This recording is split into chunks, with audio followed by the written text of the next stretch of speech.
Hare Krishna. It's nice to be again here in Juhu Temple. Very special temple. I heard you just had a huge Gaur Purnima festival. I was in Hong Kong where we had a bit smaller festival. And we have a beautiful Gaur Thai temple in Hong Kong on the 6th floor of an apartment building. So, little different style there. This morning we're reading from Srimad Bhagavatam, very special series of verses in the 10th canto, chapter 47, the Song of the Bee. Which verse are we reading? 19, okay. Om Ajnana Timirandasya Jnananjana Shalakaya Chakshurun Militam Yena Tasmai Shri Gurave Namaha Shri Chaitanya Manobhishtam Stapitam Yena Bhutale Swayam Rupa Kadamahyam Tadati Swapadantikam Vandeham Shri Guru Shri Yuttapadakamalam Shri Gurun Vaishnavangscha Shri Rupam Sahagrajatam Sahagana Raghunatang Vitang Tang Sajivam Sadvaitam Savadutam Parijana Sahitam Krishna Chaitanya Devam Shri Radha Krishna Padam Sahagana Lalita Shri Vishakanditangscha Nama Om Vishnu Padaya Krishna Prishtaya Bhutale Shrimate Bhaktivedanta Swamin Iti Namine Namaste Saraswati Deve Gauravani Pracharine Nirvishesha Shunyavadi Paschatya Deshatarine Vancha kalpatarubhyascha kripa sindubhya evacha patitanam pavanebhyo vaishnavebhyo namo namaha. Hey Krishna karuna sindhu dinabandho jagatpate gopesha gopika kanta radha kanta namostute tapta kanchana gaurangi radhe vrindavaneshwari Rishabhanu Sute Devi Pranamami Hari Priye Jai Shri Krishna Chaitanya Prabhu Nityananda Shri Advaita Gadadhar Srivasani Gaura Bhaktavinda Hare Krishna Krishna Krishna Hare Hare Hare Rama Rama Rama Hare Hare Om Namo Bhagavate Vasudevaya.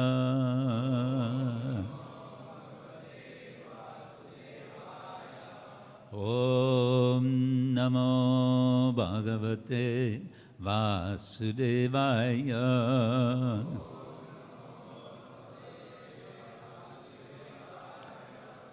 Om Namo Bhagavate Vasudevaya.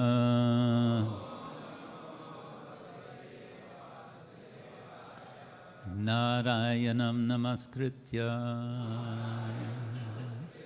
Naram Chaiva Narottamam Deving Saraswating Vyasam Tato Jayamudiraye Nashta Prayeshva Badreshu Nityam Bhagavata Sevaya Bhagavati Uttama Shloke Bhakti Bhavati Naishtiki. Do we have the verse here? Yes. Okay.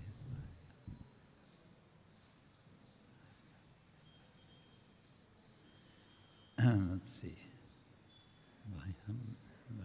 Vayam ritam evaji mabhyam ritam shatadana Vayamritam iva jihma vyahritam shadana.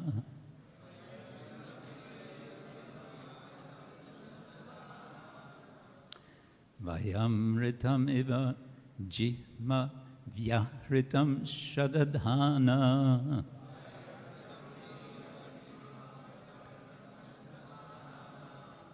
Kulikarutam ivagya Krishna vadvo harinya.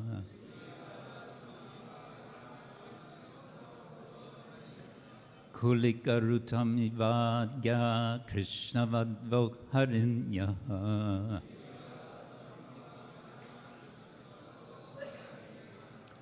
Dadrishurasa krite tatanaka sparshatibra.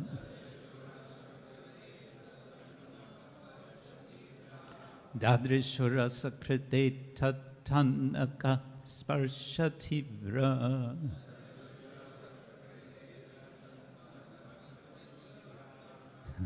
Smararuja upamantrin banyatang anyavarta.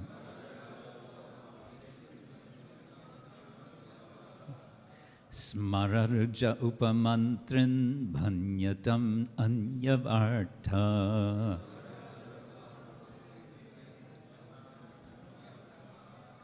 Vayamritam eva jihma vyahritam shraddhadana. Kulikarutam ivagya Krishna vadvo harinya.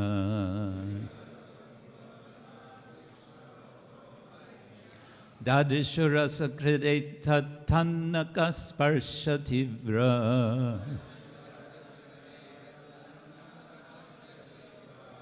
Smararuja upamantrin bhanyatang anyavarta.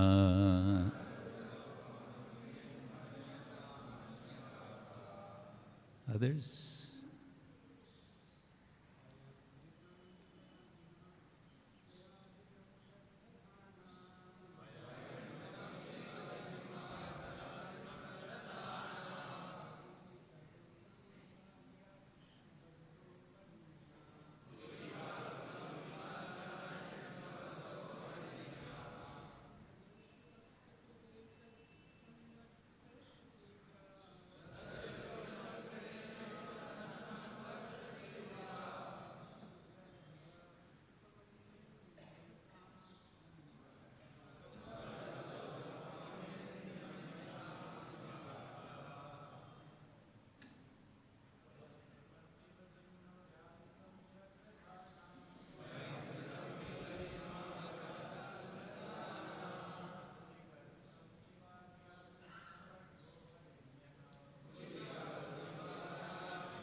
Mataji's?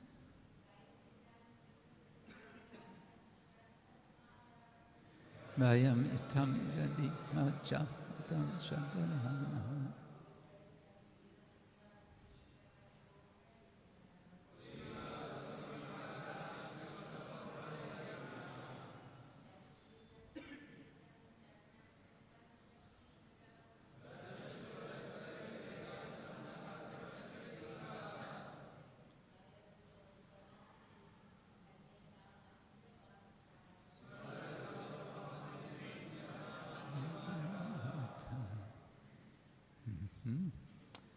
Vayam, we, Ritam, true, Iva, as if, Jihma, deceptive, Vyahritam, his speech, Shadhadana, trusting, Kulika, of a hunter, Rutam, the song, Iva, as if, Agnya, foolish, Krishna, of the black deer,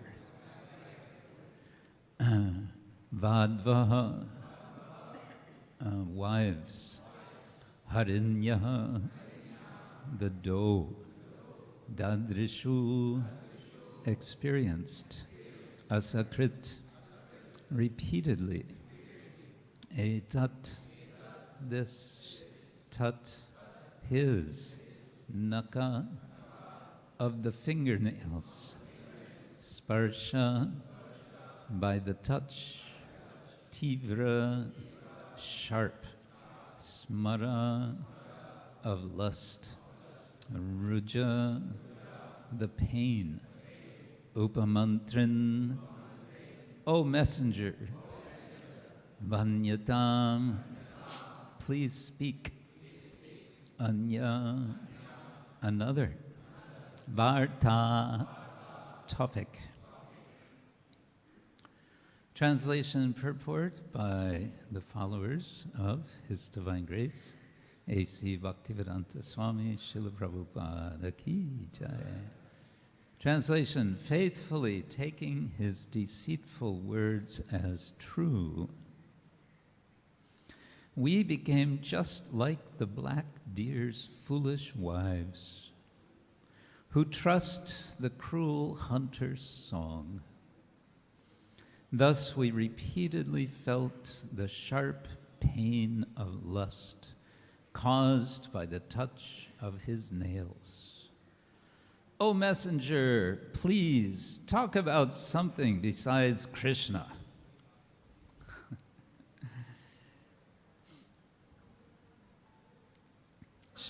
Shall we repeat this together?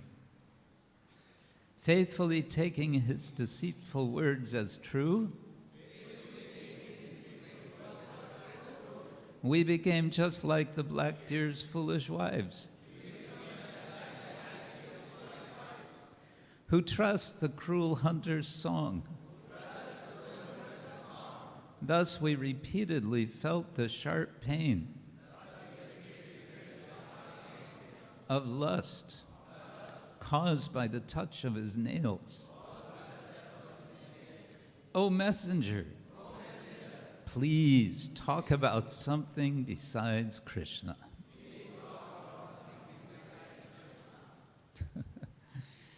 Purport. Srila Vishwanath Chakravarti categorizes this statement of Srimati Radharani's as ajalpa, as defined by Srila Rupa Goswami, Jaimyam tasyarti datfangcha nirvedat yatra kirtitam bhangyanya sukadatfangcha sa ajalpa udirita.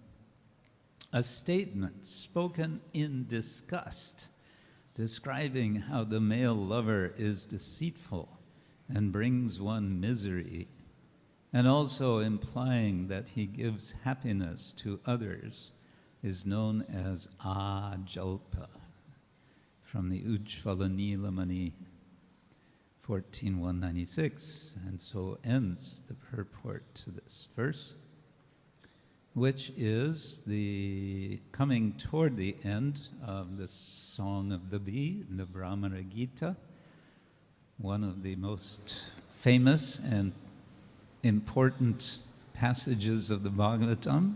Some say that for the Gaudiya Vaishnavas, these 10 verses of the Bhagavad-gita, of course the whole chapter is called Bhagavad-gita, but it's 10 verses within the Bhagavad-gita, that the Gaudiya Vaishnavas consider this passage the most important passage in the entire Bhagavatam.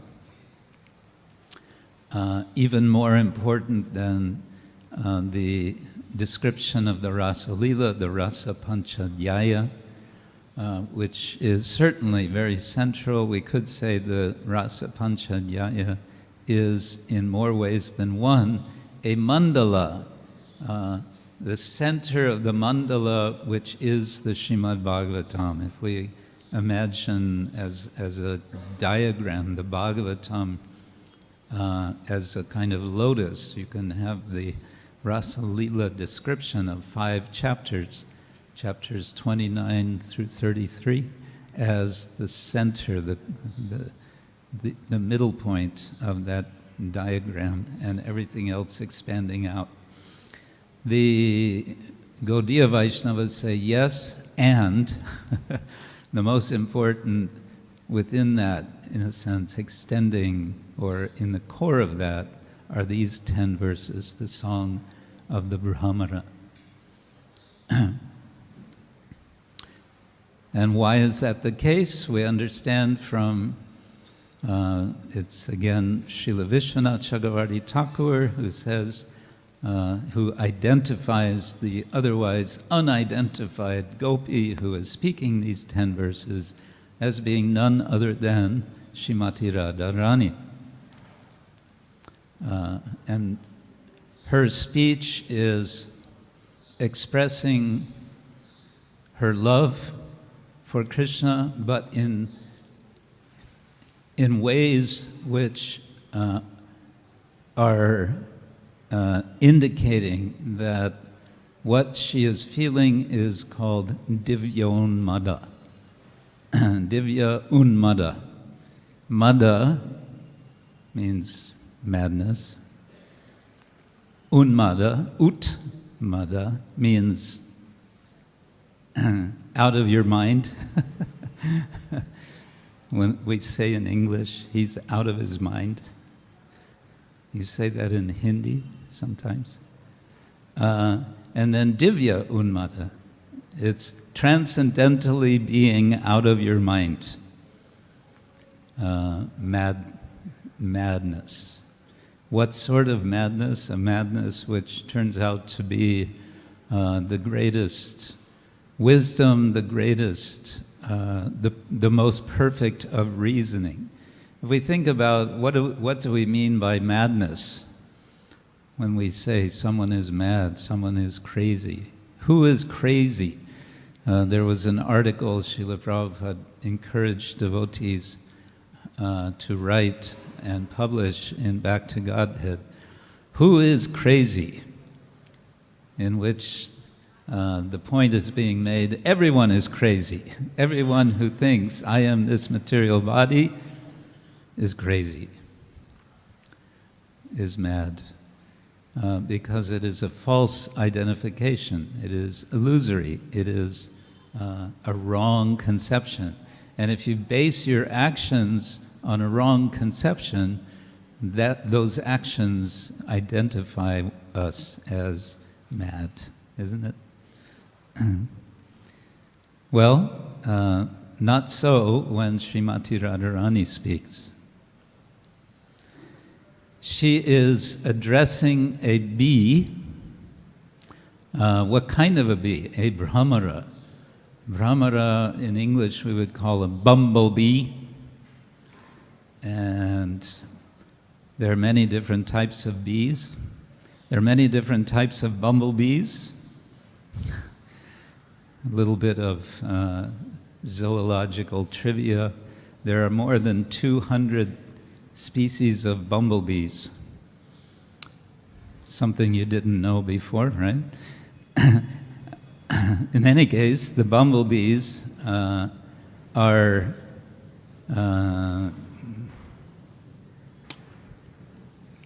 referred to in the Bhagavatam as Brahmara, and Brahmara also means wandering. Wandering. This is a wandering living entity whom Srimati Radharani is addressing as a person. an interesting sort of implication for animal ethics. This is a subject which I've been involved in academic sphere. She is addressing a bumblebee as a person. We understand all living entities are persons. But what does it mean to be a person? That's another subject I won't go into here, but it's interesting, it's significant that she's addressing a bumblebee, and she is identifying this bumblebee, this Brahmara, as a messenger. There's a kind of double irony here, because who is listening in as she speaks to the bumblebee? Who is listening in? Who is nearby listening? Huh? Yes, Uddhava is listening. And Uddhava, of course, has been sent by Lord Krishna as a messenger. He's been sent as a messenger, and he's thinking, I have an important message from none other than the Supreme Lord himself to his dear devotees. But what happens when he comes to Vrindavan? He comes to realize he doesn't know what he's talking about. It's he who is getting a lesson from the gopis. Sometimes we think we know something, and we find ourselves in a situation where actually it's us who are getting the lesson. Have you ever had this experience? It's when we are called upon to be a little bit humble. We're thinking, yes, I know something and I'm going to give this knowledge. But then it turns the other way around. Krishna has something to tell us. When that happens, we can be very grateful. Uddhava was very grateful to the gopis for this message, particularly Srimati Radharani. Throughout her speech, her various forms of jalpa, one of which is, this exemplifies ajalpa. What was the definition of ajalpa?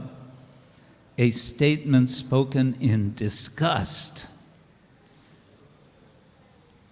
describing how the male lover is deceitful and brings one misery, and also implying that he gives happiness to others, is known as ajalpa. We might be reminded of the verse I'm sure you all know, the last of the Chaitanya Mahaprabhu's Shikshastakam. Ashli Shava Pararatang Pinashtumam Adarshanam Marmahatam Karotu Va Yata Tata Va Vidadatu Lampato Mat Prananatas Tu Saevana Para. The word Lampata, Shri Gaurnitai ki jai, SriSriRadhaRasbihariTemple ki jai, Lalita Vishakadevi ki jai, Shri Sitaram Lakshman Hanumanji ki jai.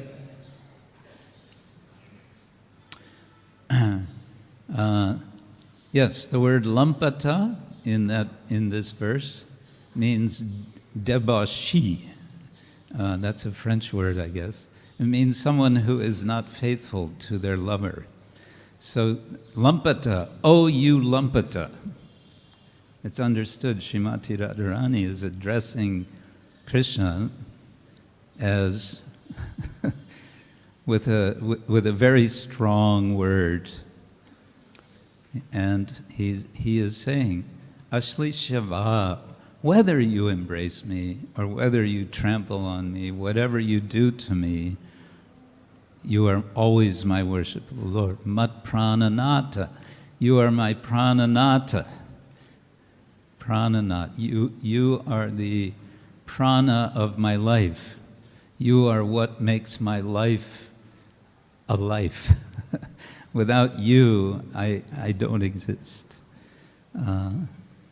That sort of language is being used here. And so all of these verses in this, almost all the verses, at least the first 8 verses, are like this, highly critical. Radharani is speaking to the Brahmara, hoping that Krishna will hear what she says, so to say. In other words, that the Brahmara will bring her message back to him. But then in the next verse, when the bee goes away for some time, she becomes full of anxiety. No, don't tell him all of that. I'm sorry, please come back. You're a wonderful Brahmara. And she praises him. But all of these verses are in such a tone, practically all of them in such a tone of criticism, critical love. It is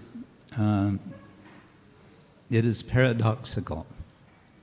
And the paradox heightens, it intensifies, it helps us to appreciate the feeling that Radharani, that the gopis have of the intensity of their love for Krishna in his absence. It is his absence which intensifies their love. It is their absence in which they feel his presence. Now, here's a little technical point. I hope you'll be open for this.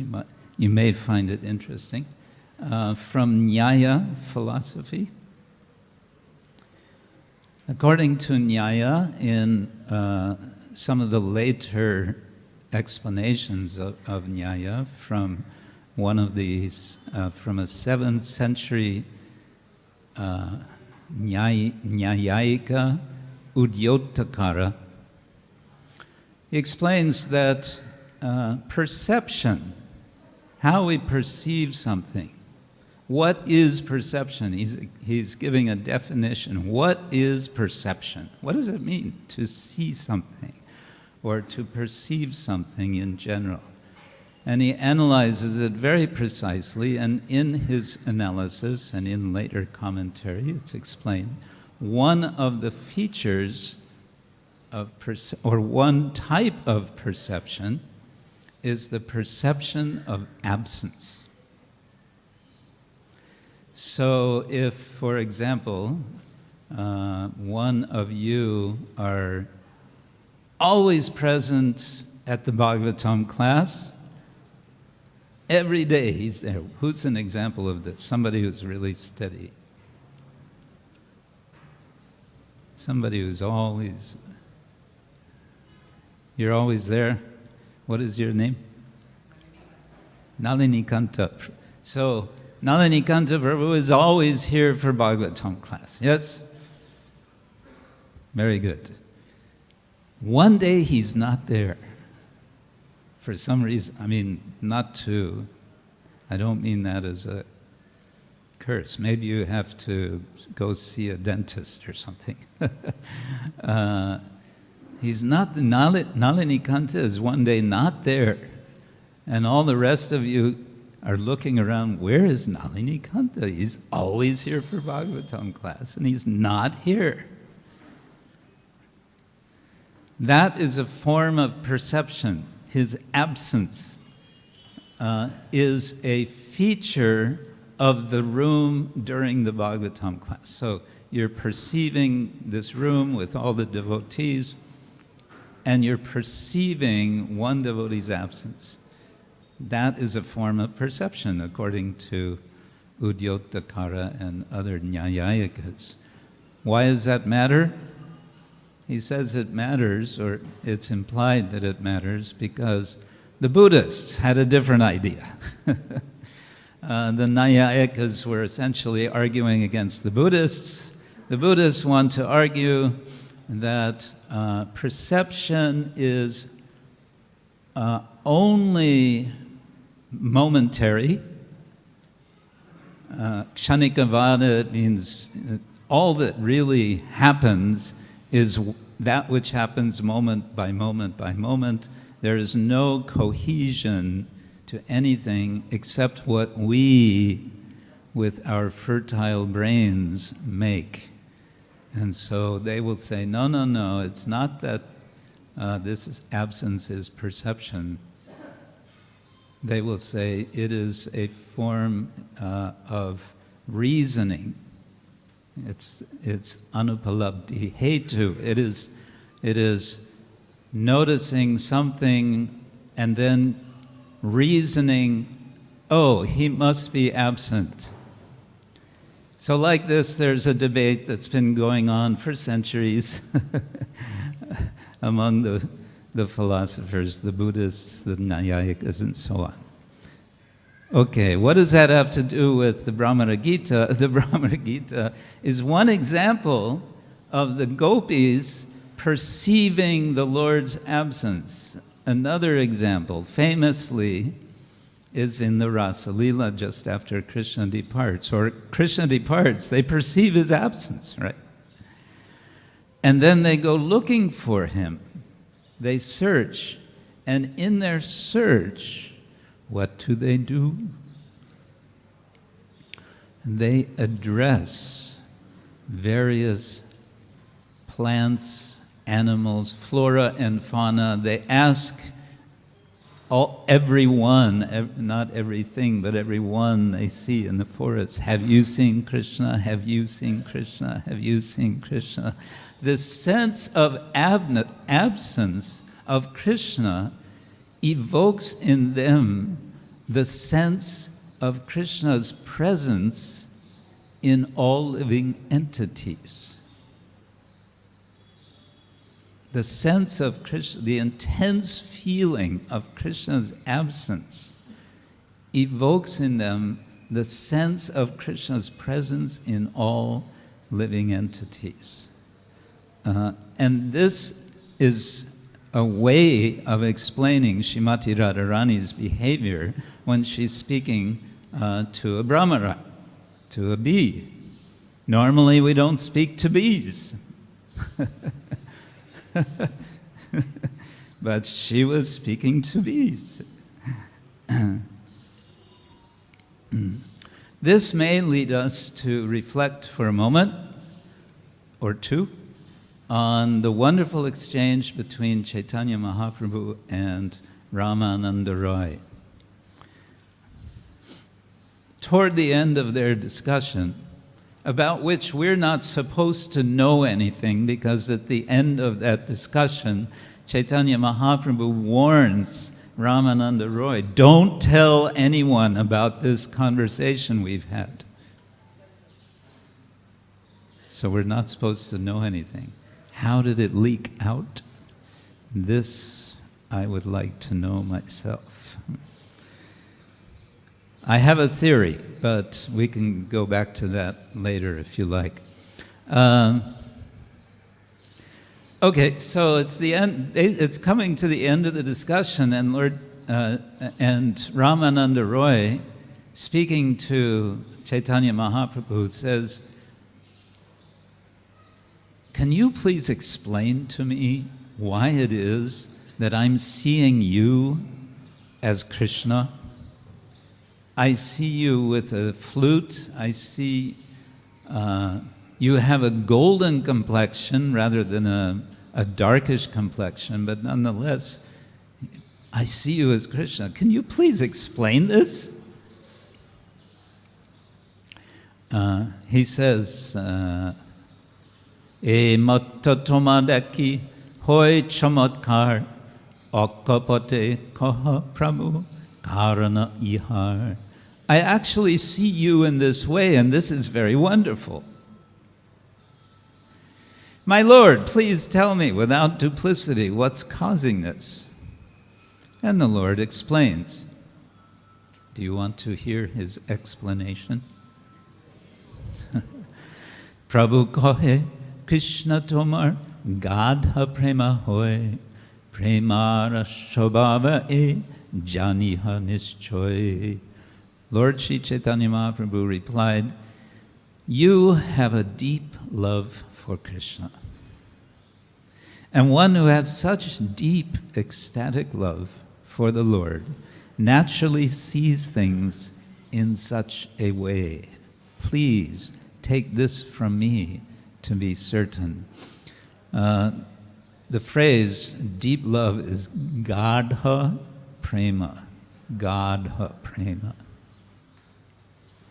So Mahaprabhu says to Ramananda Roy, it's just your love for Krishna. You're seeing Krishna. That's what devotees do when they have deep love. And he goes on to say, Mahabhagavata deke stavara jangamo taha taha hoy tara Sri Krishna spurano. A devotee advanced on the spiritual platform sees everything movable and inert as the Supreme Lord.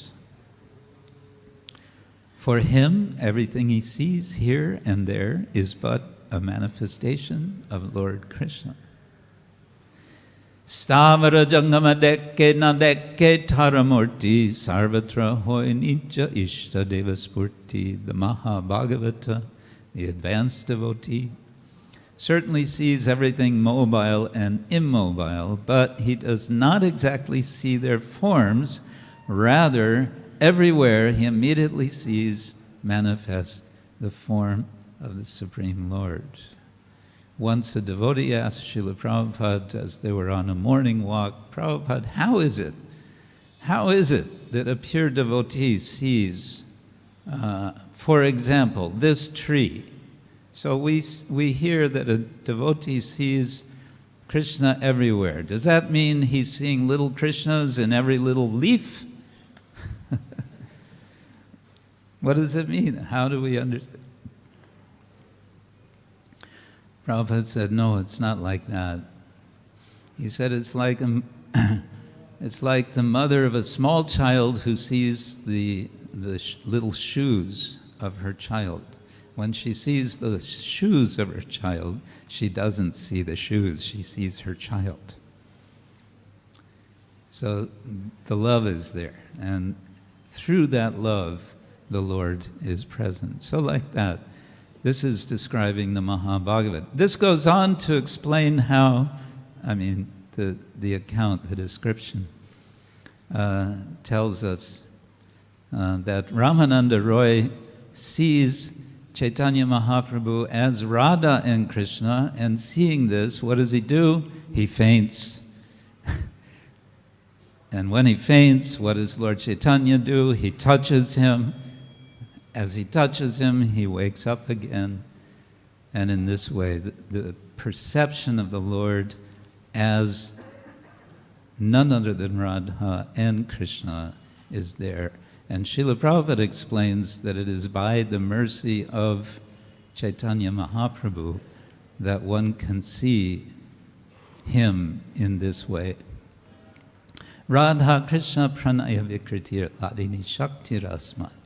Ekatmanavapi bhuvi pura deha vedam gato tau chaitanya kyam prakada maruna tattvayam chaikyam aptam radha bhava duti suvalitam nomi Krishna swarupam.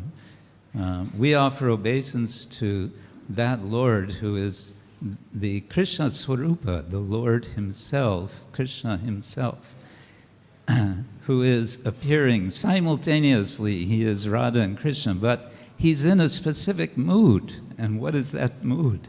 It's the mood of Radha, who is absent, who feels the absence, feels the absence of Krishna. So that feeling is what's being expressed in these verses. Now, there's one further irony here, and that is in this description of Chaitanya Mahaprabhu explaining to Ramananda Roy why it is that he sees Chaitanya as Krishna. He says, oh, devotees, they see Krishna everywhere. That's the message that Uddhava wants to give to the gopis, which they couldn't care less about.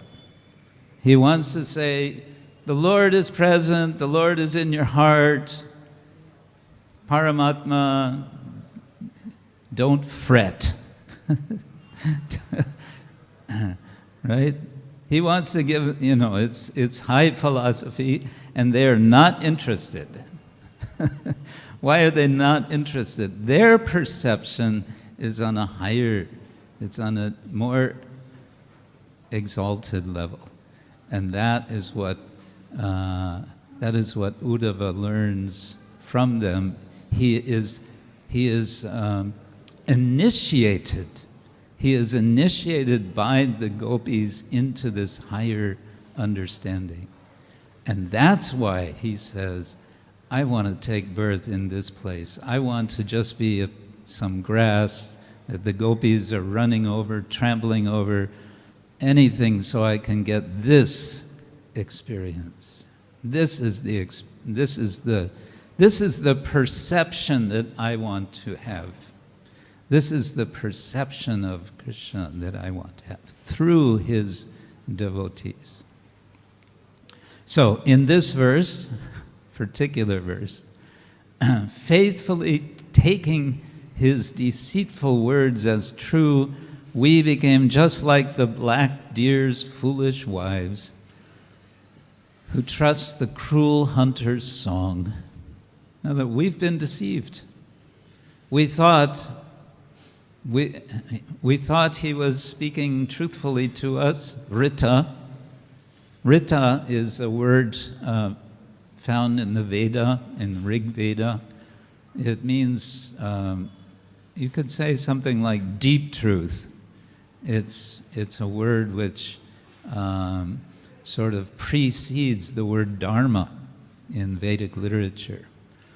Rita is cosmic order. It's the way things are.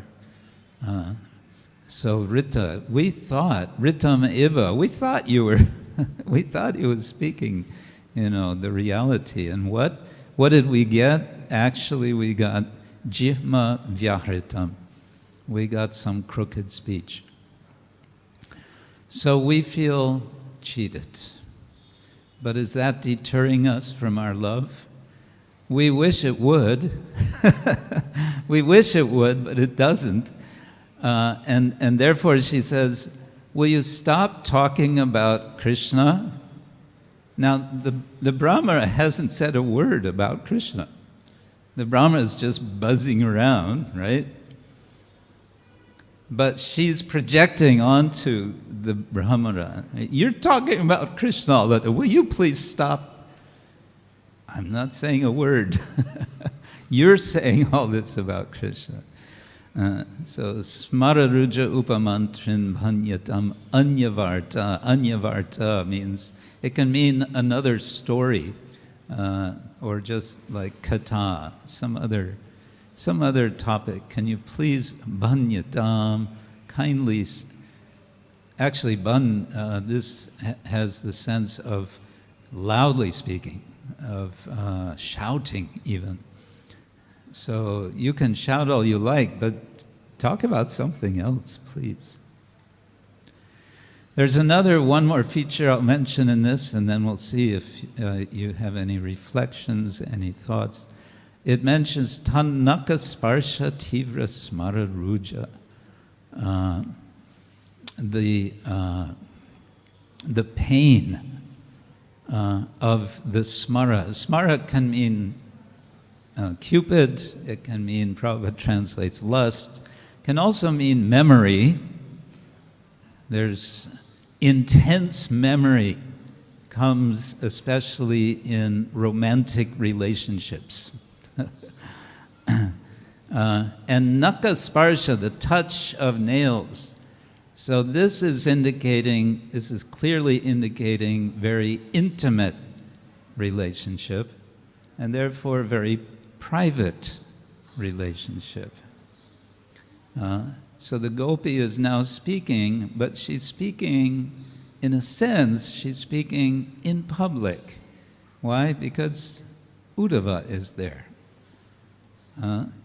And she's having a private conversation, but she's speaking in a public context. So this is a very awkward kind of situation. The tension between private and public relationality with Krishna. Some things we want to speak about only in intimate circles. Chaitanya Mahaprabhu made that clear. And other sorts of discussion of Krishna are more public. And devotees are conscious. We are conscious. We are careful about this. But this mixture in Chaitanya Lila, or there is a mixture, it becomes complicated in Chaitanya Lila. Krishnadas Kaviraj tells us when Chaitanya Mahaprabhu is dancing in the Ratha Yatra, what is he doing? He's chanting various prayers, various verses, and one of the verses that he chants repeatedly is a poem from mundane romance poetry. And everyone hearing him thinks, what is he talking about? What is this about? And it's Srila Rupa Goswami who understands. And he writes his own verse saying much the same, but translating it into spiritual terms. It's about the feeling of separation of the beloveds of Krishna and Krishna. And then Chaitanya Mahaprabhu sees that verse and he says, ha, yes, he understands.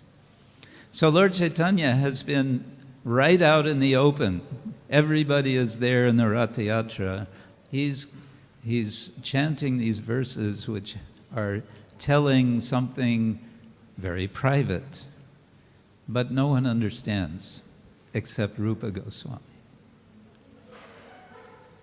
The Maha Mantra, the Hare Krishna Maha Mantra, is, you can say, our very public glorification of the Lord.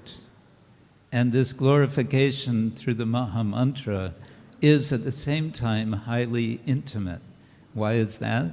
It's because we are addressing the Lord directly.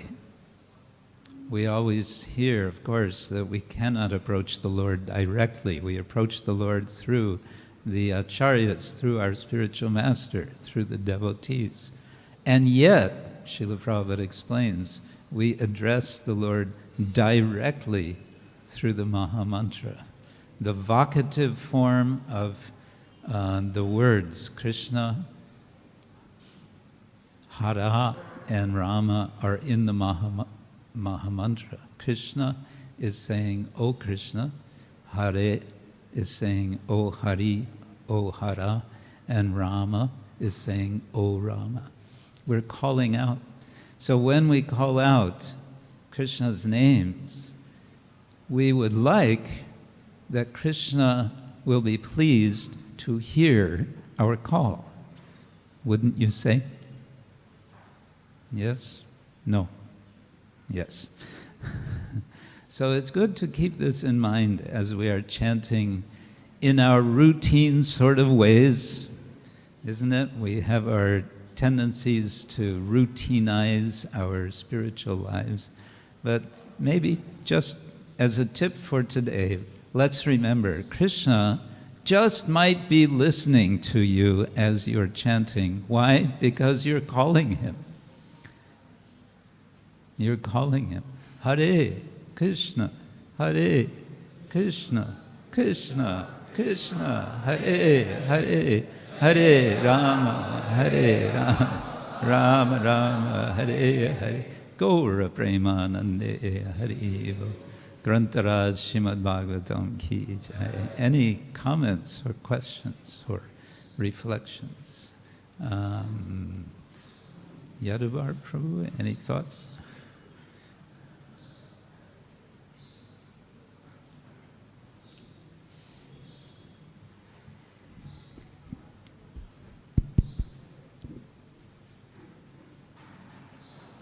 Just very deep, the subject. And so if Krishna is listening, how do we tell? How do we know? Or do we? How do we know if Krishna is listening to our chanting? I would say, whether we know it or not, we should assume he is. Nice. And if he is, wouldn't you want to chant nicely? Wouldn't you want to chant sweetly? And as one is holding that consciousness. In English, we have the word to behold. To behold. You know this word? It's a bit old English, actually.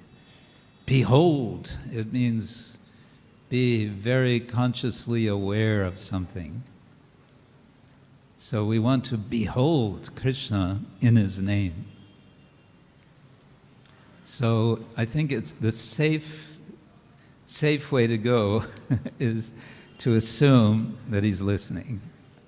Otherwise, we'll say, oh, well, anyway, Krishna's not listening, so I can just go on and chant in my usual unattentive way or whatever, right? Thank you. Hare Krishna.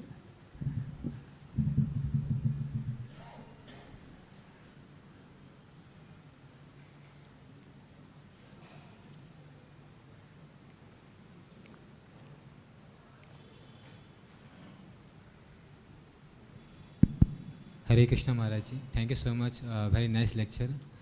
My question from Nyaya philosophy, I just wanted to know what knowledge mentioned inside Nyaya philosophy. We also heard from Chaitanya Bhagavat that Saurabham Bhattacharya went to Mithila to learn Nyaya philosophy from Mithila Pandits. So what basically knowledge teach by Nyaya philosophy? I'm not sure I heard specifically, but something about Nyaya. Why is it? Say again the specific question. Nyaya philosophy. Yeah. What about it? Yeah. What about Nyaya? What's your question? Means what knowledge mentioned in Nyaya philosophy? What is the knowledge that is there in Nyaya? We usually translate the word Nyaya as logic. So it's very much about reasoning. It's also about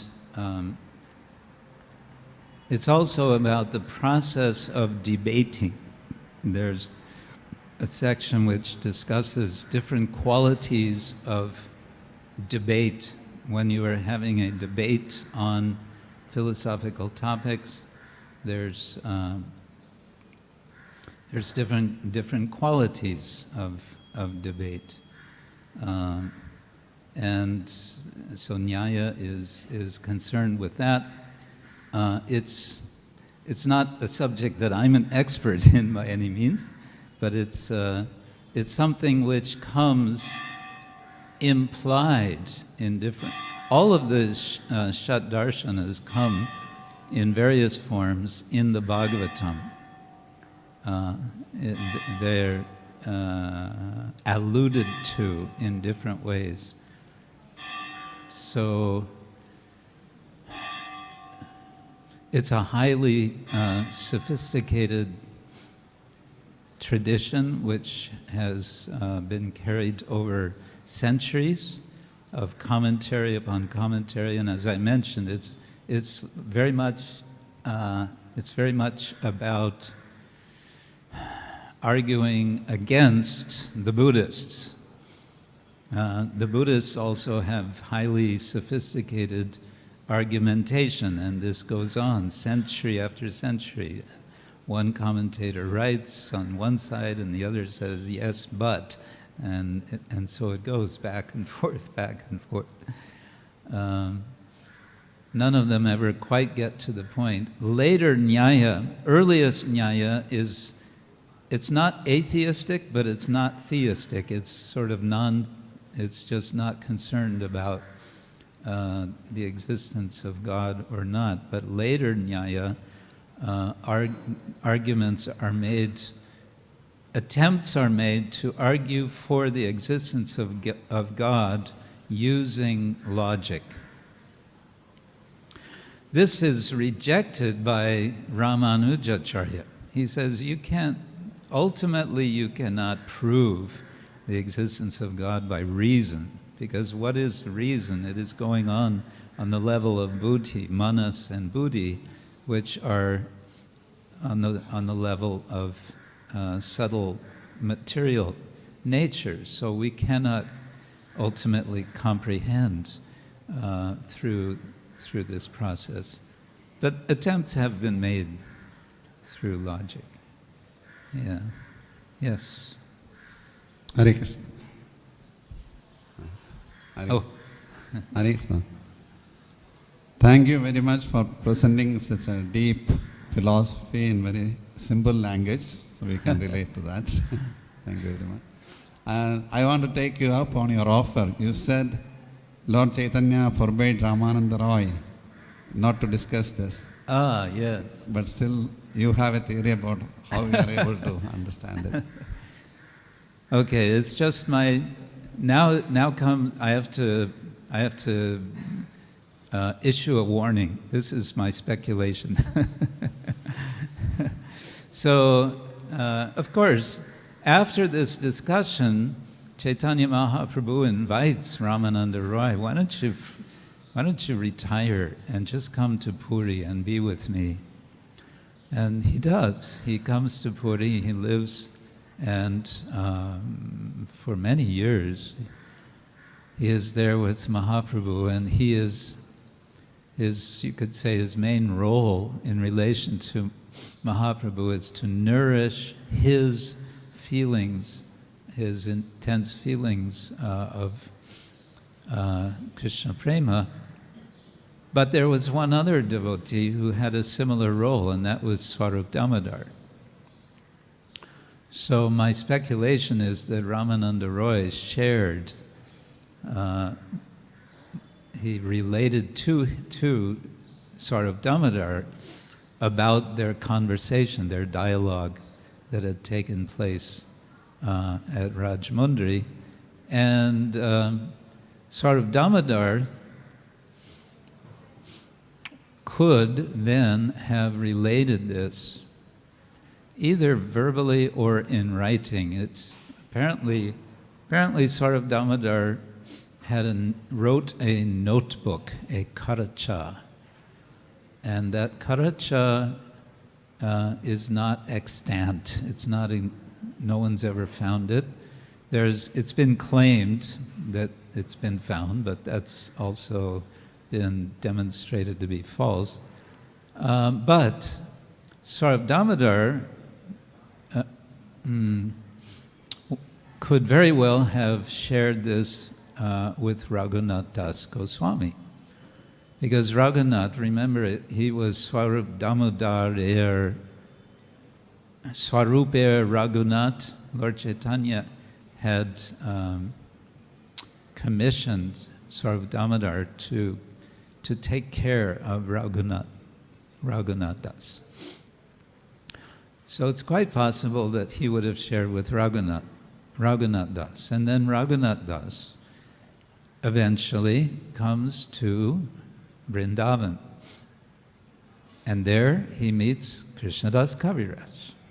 And at the end of every chapter of Chaitanya Charitamrita, Krishnadas Kaviraj praises Srila Rupa Goswami and Srila Raghunath Das Goswami as his sources for his knowledge of the life of Chaitanya Mahaprabhu.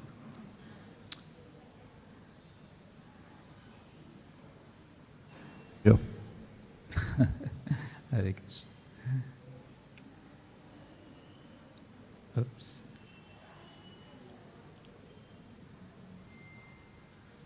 Hare Krishna, Hare Krishna, Krishna Krishna, Hare Hare. Hare Krishna Maharaj, thank you very much for the very wonderful class. So, Thank you Little for- louder. Little louder. So you were mentioning about the perception, and very nice example you also gave about a devotee who is not present. He has been present every day. Yes. So Nilakant Prabhu. Fortunately, he's present. and then you were telling in connection with how Srimati Radharani is perceiving Krishna in Yeah. the form of the bumblebee and the messenger Uddhava also. So she is perceiving. My question is, looks like this perception is like an illusion because it's not a reality. So can we call it as illusion technically, or how? What is the? Okay, so in the case of Radharani speaking to the bumblebee, first we have to ask whether she's seeing the bumblebee as Krishna. I don't believe so. I think she sees the bumblebee as his messenger. Okay, there's maybe some non-difference there between the messenger and Krishna. If it's illusion, of course, now we would be moving into the area of yoga maya instead of mahamaya. The word maya, here's another little statistic you can take from this class. The word maya appears over 600 times in the Bhagavatam. How do I know that? Did I sit down and count? No, I didn't count, but one other devotee did, who wrote his doctoral dissertation at Oxford University on the subject of Maya in the Bhagavatam.